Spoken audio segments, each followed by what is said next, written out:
Prof, I mean, before we went on that break, you raised some very valid points. But generally speaking now, how significant is this to education sector in the country? Well, I've just said it. To me, in theory, it is a significant step and it's a policy that should be admired and welcomed by all Nigerians. In practice, however, the details of this policy do not show that it is for anybody in Nigeria at all. When you make a policy and the lowest of the civil servants in the country is not going to benefit from that policy, who then is the policy for? So how Within do you the former think, structure, Prof, so how do you think the government can make this work? well, it is implied in what I said earlier. One, that policy needs to be broken down and redesigned with critical involvement of stakeholders. Academic Staff Union of Nigerian Universities must be involved. NASU must be involved. SANU must be involved. The National Association of Nigerian Students must be involved. I mean, you don't shave people's head behind them. You need to ask the students, what is the kind of loan that you think will help you? How is it going to decide? You will have the teacher that teaches them. You ask the administrative officers who administer these policies within the university structures. Whatever findings you come by from these groups will help you to formulate another policy, perhaps a replacement of this, that will serve the interests of the people. As we speak, this policy sounds good in theory. We need it, we love it. But it does not seem to capture anybody within the Nigerian formal structure. So if it does not capture the cleaner, the clerical officer, the professor, the middle-level civil servant, who is the policy going to, benefit in Nigeria? All right, so and Prof, that is the aspect I want the federal government to look at. Are you confirming that ASUU and other education stakeholders were not involved in the enactment of this law? Is that what you're saying? ASUU has made a public statement disowning the policy. There was no input from that union. I'm a very strong member of that union, and I know so much to know that we couldn't have had such input in that policy and allowed it to come out the way it has come out. When you have a government, I think that's one thing that this new government should learn. You should learn to make use of the intellectual class. You put people in the university to think and do research and keep those research works on the shelves of the libraries. When problems occur within the polity, you refer to those research works to be able to solve the problem of the political system and formulate policies that will work. Otherwise, this is a somersault. My sister, you don't need rocket science to answer this question. Is there any public servant, however low, not even a cleaner, whose total income today in Nigeria is below 42,000 naira? Not even the cleaner, not even the messenger. So if a policy is made and it will benefit the cleaner, the messenger, the middle-level manpower in the public service, let alone the young lecturers and the professors at the top, who is the policy for? The informal people on the street. They are not they are not traceable. If you give them the loan, how do you bring them into the accountability?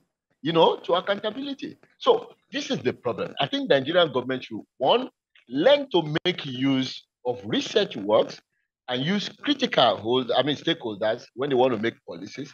And then two, they should revisit this idea. The theory is good. We know that we need to have alternative ways of funding education. But in practice, this new policy is perambulation. No more, no less. All right, Prof. But some analysts say ASUU is against it because they were not in charge. How would you react to that? I don't know what they mean by ASUU is not in charge. ASUU has never been in charge of government policies, except you want to explain to me what you mean. All right. So, you've talked about breaking down this law and involvement of the necessary stakeholder. Well, what other modalities do you think should be put in place to ensure success of this initiative? This current initiative cannot succeed. It is as simple as that. Okay. I mean, the facts are on the table. Who do you know in Nigeria within the former structure who earns below 42,000 naira? Nobody. Not even the cleaner, not even the messenger. Now, are you making that policy only for the informal structure, the businessman who earns more than that, or the petty trader on the street? If it is for the petty trader, how many of them are captured within the formal records in Nigeria, and how do we bring them into accountability? How are you not going to get into another situation in which government will come out and claim that we have spent billions of naira on this, but we do not even trace one person who benefits from the program? This is what we are talking about. The idea is perfect. We must realize the need to go towards alternative ways of funding education. However, this very policy is difficult to implement and is impossible to help the Nigerian people. It should be broken down, and then critical stakeholders should be invited to rework it and then bring out what is pragmatic towards addressing the educational needs of the Nigerian people. That's my thinking. All right. Thank you, Prof. We'll get back to this. So let's talk about the no work, no pay ruling against ASUU. How is the union handling this going forward? Well, I think the body language of the union, when you have a union of intellectuals, the approach is always different. We are thinking of giving this federal government some chance, some time to settle down before we start this discussion again. And I hope the federal government is going to take advantage of this, good mind offered to it by ASUU to make sure that things are done in the right way, especially because Brother Miller, who broke the truth that time, is now at the center of the whole thing. By now, the issue should have settled. But let me quickly correct. Anybody who talks about no work, no pay is not very literate about how the university runs. As I speak to you, I'm playing part of my role as an intellectual. We call it community service. I don't need to go to my office to work as a university lecturer. On my dining table, in my bedroom, I am hooked to my computer, doing teaching, doing research, doing community service. So when ASUU says we're on strike, we only close the classrooms for a few weeks or a few days. Your master's students you are supervising, your doctoral students you are supervising, you are acting as external examiners for people home and abroad. So the idea of no work is an aberration. We work throughout the 8 months of the period. That must be put on the table for whosoever claim to listen. But of course, government is the agent of the state. And the propaganda from the government side is no work, no pay. So for one of nomenclature, let's capture it that way. We give this government time to settle down. But I think the government should also realize that respect is reciprocal.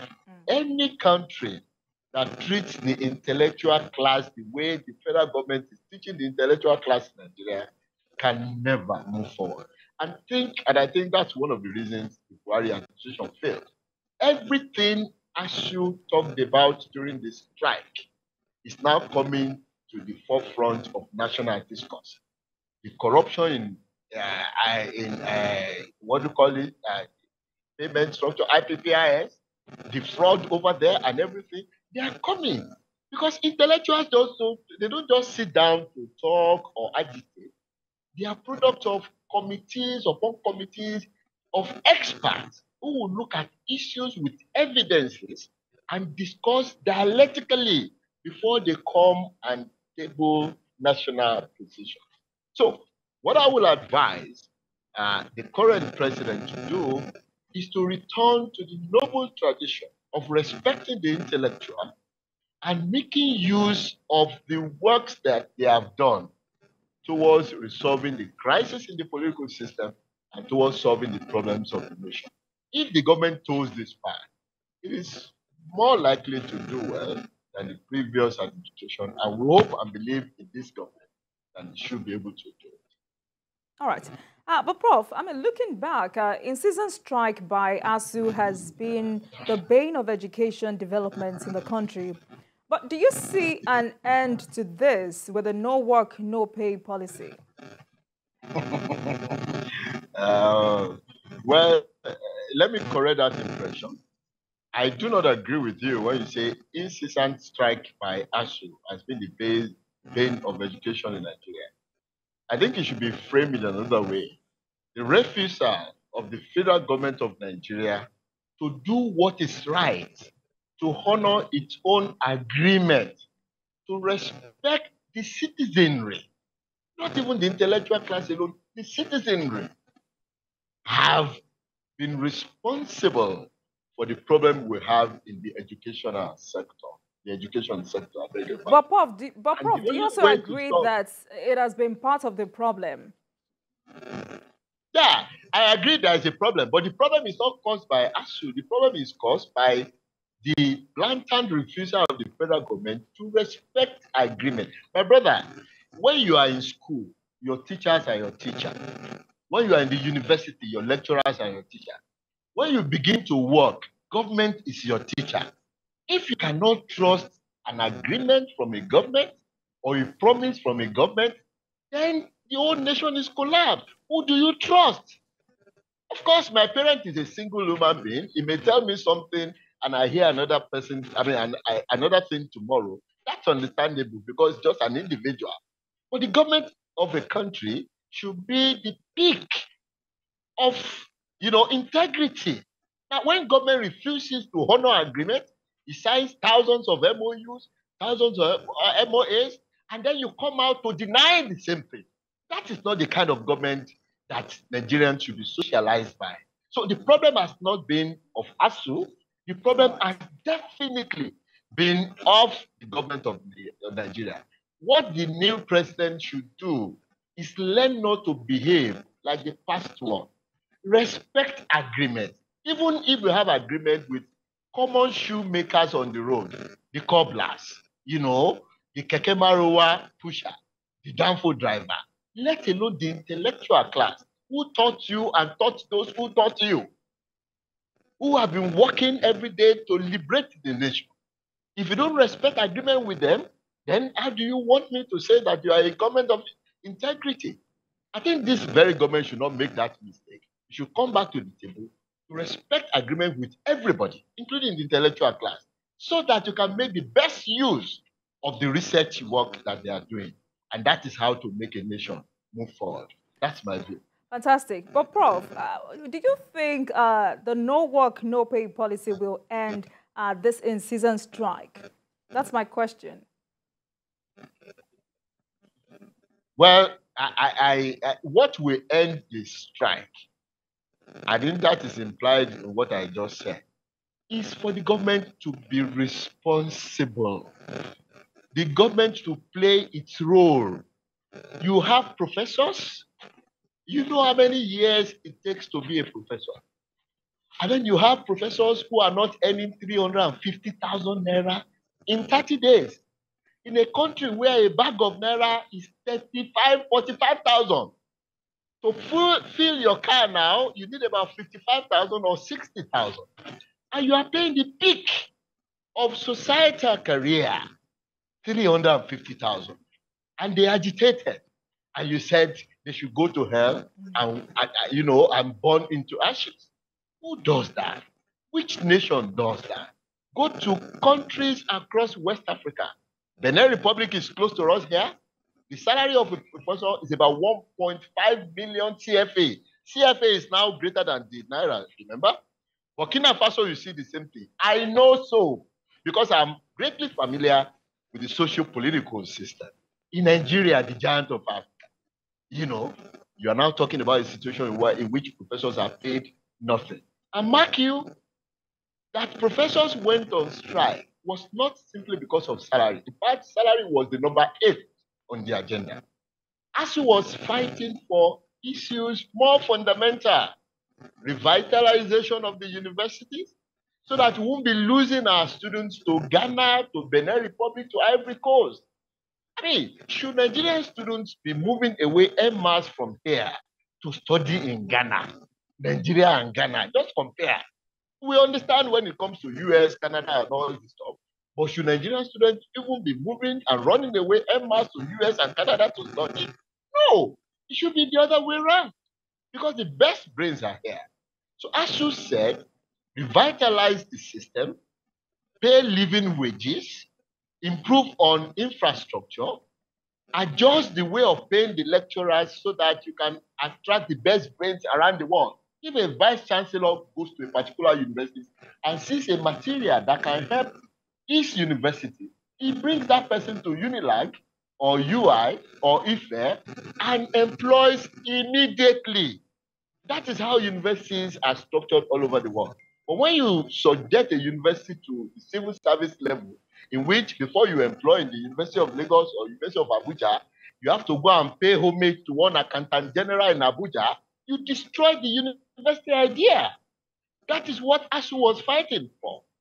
ASUU was saying that, please, every year in your budget, reflect what is sensible in the budget of education. So it's not only about salary. Salary is an issue. Of course, people have to survive before they teach and play their intellectual roles in society. But the idea of ASUU is holistic. ASUU is not the bread and butter union that will say, because I've not eaten, I'll go. ASUU, today, in my view, should be seen as the savior of Nigeria. It is playing the role of an interest group, and it is playing the role of a strong civil society organization which set agenda for the government. I think the society should understand it this way and appreciate ASUU rather than condemn it because they don't understand that they always antagonize ASUU. If they know the content of the agreement ASUU had with government, by now all parents will be smiling. All Nigerian students will be smiling. Of course, lecturers will have to smile too. But people think it's all about a work, no pay, no work, no pay.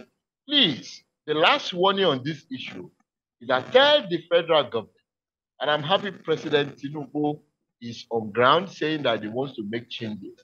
The first thing to be changed is to respect the people of Nigeria, even when they are mechanics, when they are vulcanizers, when they are panel beaters, when they are mason, when they are keke marua driver, whoever, they are the people who put you there.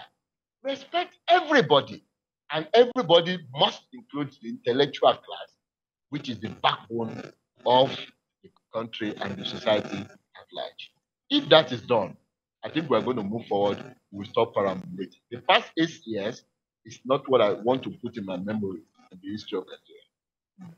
All right, Prof. So let's talk about the university system. I mean, you just said it now. President Tinubu has promised to reform Nigeria's education system. But what do you think the new administration needs to do to sanitize it? Well, number one, to sanitize the system, a lot of things need to be done. And there have been positions by individual scholars, by unions in the university, in the polytechnic, because we are talking about the entirety of the educational system, including the secondary schools and the primary school.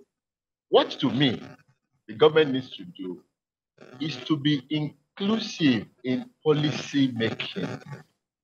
When you want to make policies that will change the system, involve the critical stakeholders.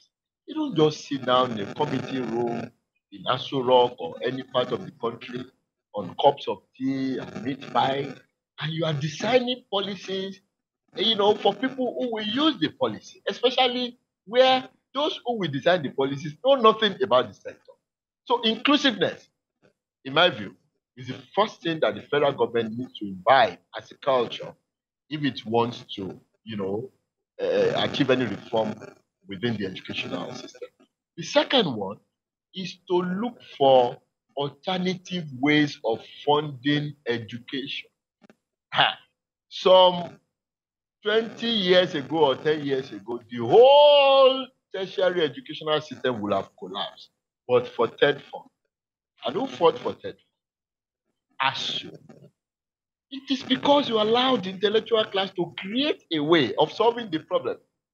There are 1,001 ways we can use to address the problem if you allow the intellectuals to make contributions without even introducing fees in the university, without even making people pay what we cut their throats. I think government should, that's my word, be inclusive and ensure that it uses the rich resources offered by the intellectual class towards solving the problems not only of the educational sector, but of the entire country. Because that is why they are kept in that place. All right, so lately we've seen a registration of more universities when we have issue of poor funding. So what's your view on this?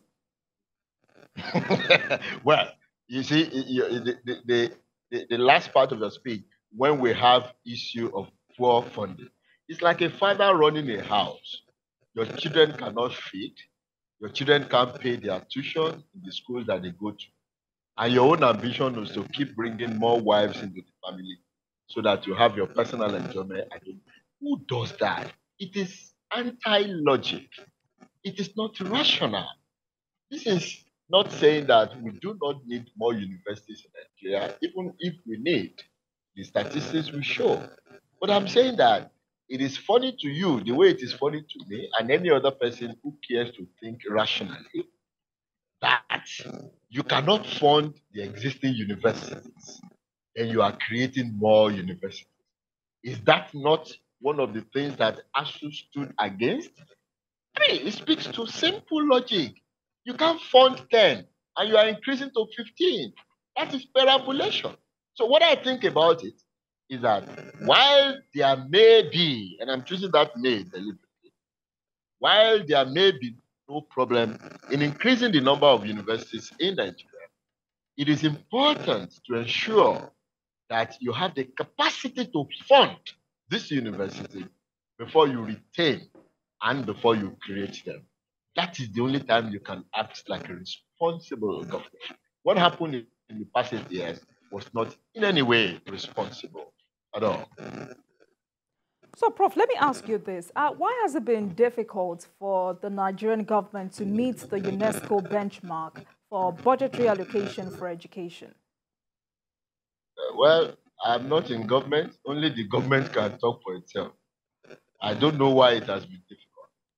But one thing I realize is that the government has not been having enough respect for the people. I mean, if you have a people in the political system and you want to make policies, I'm emphasizing this because it is the problem of Nigeria. Have you called stakeholders meeting to know where the pendulum swings and where we need to allocate more money within the system? You don't do that. You just set up committees upon committees in the National Assembly, and those committees of people who have completely lost touch with the people in the grassroots will come back with very bloated and bogus reports, and then you implement policies based on that. And then the policies get to the society, they become unimplementable. You have a situation of policy somersault. Who does that? This is one of the things the government needs to change. For me, UNESCO as a benchmark, that is just a benchmark. Every country has a different experience about education, about crime, about security, about economy, about political mobilization, and other things that we talk about within the system. The benchmark should be what it is, a benchmark, standard minimum. When you now look at the peculiarity of your own nation, of your own country, knowing the literate value, knowing the literacy rate, and many other things, you know, the number of children out of school, you reformulate your own policies based on your own local peculiarities. If the Nigerian government has been doing that, I think there will not be any time the government will allocate less than 20% to the educational sector. Because you and I know the common proverb that even the vulcanizer on the street knows about. If you think education is not important, try ignorance.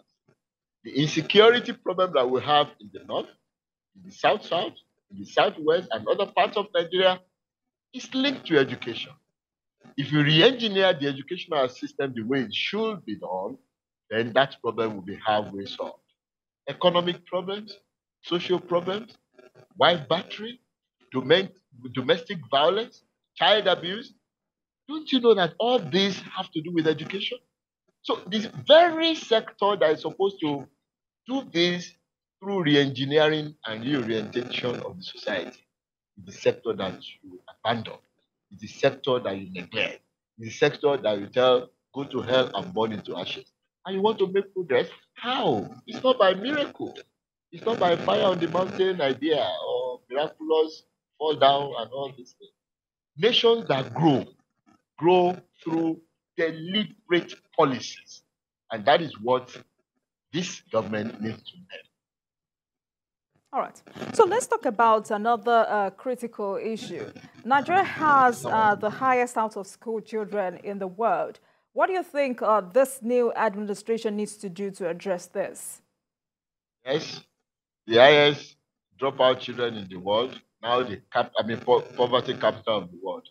I congratulate the past president. I give caution to the current president to see this as an anti-achievement and never go that way. What should government do about dropout from school? My brother or my sister, Nigerians who are watching, because of the way the Nigerian government, for the past 8 years, even before then, have treated the educational sector, including the lecturers and the teachers. Education is no longer motivating to the youngsters. The child sees his father, his mother, who is a teacher, who belongs to a noble profession. He sees his father as a professor, struggling to feed. And you want that child to be attracted to education? How? There's no motivation. So, if this is a problem at all for the society, and if this current government recognizes this problem in any way, the first thing to do, as I said earlier, and I'm emphasizing, and it is because it's linked to all issues that you are talking about, is to respect the Nigerian people, especially the intellectual sector. There is no country that treats its intellectuals this way that will ever make progress. Education is no longer attractive to the youngsters. So they don't want to go to school. So apart from the fact that their parents neglect them, 90% of them refuse to go to school because they have not seen in any way what going to school has made for anybody. That is the way. Government needs to check that so that we won't create more enemies within the society. All right. So, Prof, this is a fresh government, a new administration. I mean, earlier you talked about giving the government some time. So what is ASUU doing to ensure cordial relationship with the new administration? Well, I'm not speaking on behalf of the union because I don't have the mandate to do so. But as a strong member of the union, I can tell you that in its character, ASUU is a dialogue union. I am sure, and I can assure you that there have been 1,001 meetings and discussions going on within the leadership of the union and by extension towards the government side to be able to resolve it. Our union hates strike. The last thing ASUU wants to embark on, is strike. Because when you are a teacher, you have a calling to interact with your students, with the university community. And guess what? That is what makes an average intellectual happy. Those who sign into teaching profession know that there is no money there in court. But they love the interaction. They love the intellectualism. They love the university idea. So when you stop them from doing what they love in one day, they are not better than the sick man. I can tell you that from our perspective. All right. And I know majority of our members will say that. So we don't like strike at all. ASUU will take strike at the last thing. But when the government refuses to understand simple logic, simple English, honor agreement, and all this, then he who makes peaceful existence impossible makes strike probably All right. inevitable as the case. All right. So, Prof, finally, before I let you go, how will you advise President Tinubu to carry on with the task of transforming the country? Well, one thing that I have been able to observe over the years in the man Tinubu as the president of Nigeria is his ability or skill, if we choose, to look around the whole country and shop for the best hands that will do what and what for him. No man is an island. And because the president has displayed this virtue over the years, I publicly say that I believe if he goes towards that same way, if he refuses to deviate from that way, he will be able to get the best hands across the nation who will do the work while he gets the glory. In summary, my piece of advice for him is to ignore politics, ignore party politics, ignore ethnicity, ignore religion, and look for those and those and those across Nigeria who have the expertise to solve the problems in every sector that is ailing at this time. The government approaches things this way. I don't think the problems of Nigeria are so insurmountable that 5 years we're not going to see the end of it. Thank you very much, Prof. I've been speaking with a research associate professor of political behavior at the Institute of African and Diaspora Studies, University of Lagos, Professor Eesuola. Thank you very much for coming on Politics Tonight. It's important for me to say it is always a pleasure speaking with you. Thank you very much, Prof. Thank you. Thank you for having me. Thank you.